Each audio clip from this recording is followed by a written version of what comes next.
अगर आप लोगों को मर्डर मिस्ट्री सीरीज देखना पसंद है तो ये सीरीज आपको डेफिनेटली पसंद आएगी। इसके अंदर हमें कहानी देखने को मिलती है 1930s की, यानी वर्ल्ड वॉर 2 से पहले की। आई थिंक वर्ल्ड वॉर 1 से भी पहले की कहानी देखने को मिलती है। मुझे याद नहीं है वर्ल्ड वॉर 1 कब हुआ था, लेकिन कहानी काफी इंटरेस्टिंग है। कहानी देखने को मिलती है बहुत सारे आर्टिस्ट की। वो लोग एक बहुत बड़े मैंशन के अंदर आते हैं जहां पे एक एग्जीबिशन लगने वाला। ये लोग अपनी अपनी कला, अपनी अपनी पेंटिंग, अपना अपना आर्ट दुनिया को दिखाएंगे। लेकिन इसी बीच यहाँ पे एक बहुत सुंदर लड़की का मर्डर हो जाता है और मर्डर होने के बाद इन्वेस्टिगेटर्स आते हैं और डिटेक्टिव का शख्स सबसे पहले हमारे हीरो के पास जाता है, क्योंकि वही उस लड़की के साथ बेड पे सोया हुआ था और वो लड़की मर चुकी थी। तो आगे अब किसने मर्डर किया किसने नहीं, वो आपको इसके अंदर देखना है। लेकिन सीरीज का नाम एक पैराडॉक्स क्रिएट करता है। इसके अंदर तो मर्डर हुआ है उसका पता लगाना है, लेकिन सीरीज का नाम है this is not a murder mystery. अब उसके पीछे कारण क्या है वो आप सीरीज के अंदर ही देखिए तो आपको समझ में आएगा, क्योंकि मैं कुछ स्पॉइल नहीं करना चाहता हूँ। लेकिन हाँ, यहाँ पे मर्डर हुआ है। ये थोड़ा सा ऐसा नहीं है कि मर्डर हुआ नहीं है, मर्डर है, ये मर्डर मिस्ट्री ही है। लेकिन फिर भी यहाँ पे जो टाइटल लिखा है ना,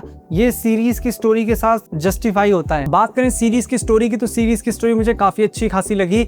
यहाँ पे हर कुछ देर में कुछ ना कुछ नया होता रहता है। हर एपिसोड के अंदर कोई ना कोई नया बंदा सस्पेक्ट बनता रहता है। इनिशियली किसी के ऊपर शक नहीं है, अब पता नहीं किसके किसके ऊपर हो रहा है। नई नई चीजें निकल के आती रहती हैं और साथ में इसकी सिनेमेटोग्राफी, इसके विजुअल्स कमाल के हैं। वो जो चरस के खेत दिखाए गए, गांजे के खेत दिखाए गए, या जो कुछ भी दिखाया गया है, देख के एकदम मजा आ जाता है। इतने अच्छे विजुअल्स देखने को मिलते हैं कि देख करके बस मेरा मन करा कि मैं भी यूरोप चला जाऊं, मतलब घूमने के लिए चला जाऊं। लेकिन पैसा, पासपोर्ट, वीजा, ये तीन चीज मुझे रोक देती है, वरना मैं घूम करके आ जाता। तो बहुत ब्यूटीफुल सिनेमेटोग्राफी इसकी है, बहुत ब्यूटीफुल विजुअल्स हैं। प्रोडक्शन क्वालिटी के अंदर कोई कमी है ही नहीं, लेकिन कमी है। पहले और चीजों की बात करते हैं। इसके जितने भी मर्डर सीन दिखाए गए सब काफी इंटरेस्टिंग है और सिंबॉलिक है। यहाँ पे जो मर्डरर है वो पेंटिंग से, आर्ट से इंस्पायर होकर मर्डर कर रहा है, जिसको देखने में और भी ज्यादा मजा आता है। और यहाँ पे हमारा शक अलग अलग लोगों के ऊपर जाता रहता है। मैं तो एट द एंड सोच लिया कि पता नहीं किसने किया किसने नहीं। इनिशियली मुझे जिसके ऊपर शक था, थोड़ी देर में वहां से शक हट गया और उसके बाद मैंने सोचना ही बंद किया किसने मर्डर किया। अब तो सीरीज ही बताएगी मैं किसने मर्डर किया किसने नहीं। तो स्टोरी सीरीज की मुझे काफी अच्छी खासी लगी, लेकिन यहाँ पे कमी आ जाती है।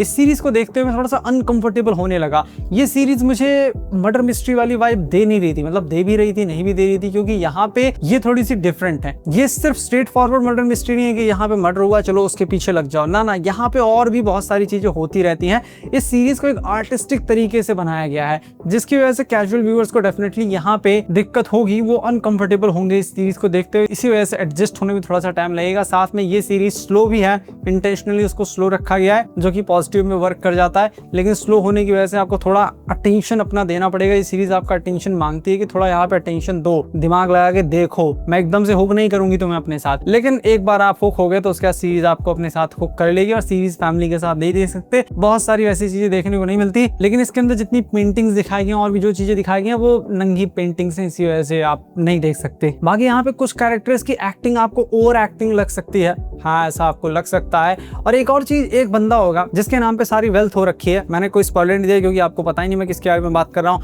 लेकिन इस बंदे को देख के मुझे लगा कि ये बंदा ना द मम्मी के अंदर था, वही जो उस मम्मी का दलाल बन रखा था, उसके बिहाफ पे सारी चीजें करता था, लोगों को फंसाता था, ऐसा मुझे लगा। और मुझे लगता है कि हाँ ये दोनों एक्टर बिल्कुल सेम ही है। मैंने चेक नहीं किया, आप चेक करना तो बताना। बाकी सीरीज मुझे काफी अच्छी खासी लगी और मुझे तो सीरीज पसंद आई, और आप लोगों को भी ये सीरीज डेफिनेटली पसंद आएगी। अगर आप लोगों को slow burn mystery, stylish European सोच, साइकोलॉजिकल, आर्टिस्टिक स्टोरी टेलिंग और ये जो क्राइम थ्रिलर सीरीज आजकल आ रही है उससे थोड़ा डिफरेंट देखना पसंद है तो आपको ये पसंद आएगी। लेकिन अगर आप लोगों को fast pace, suspense, pure detective investigation drama, traditional murder structure देखना पसंद है तो ये सीरीज आपको इतना पसंद नहीं आने वाली। इसीलिए मैं सीरीज को रेट करूंगा 7.5 आउट ऑफ 10। और ये लायन गेट्स प्ले पर हिंदी लैंग्वेज में अवेलेबल है। मैं मिलता हूं आपसे अपनी नेक्स्ट वीडियो में।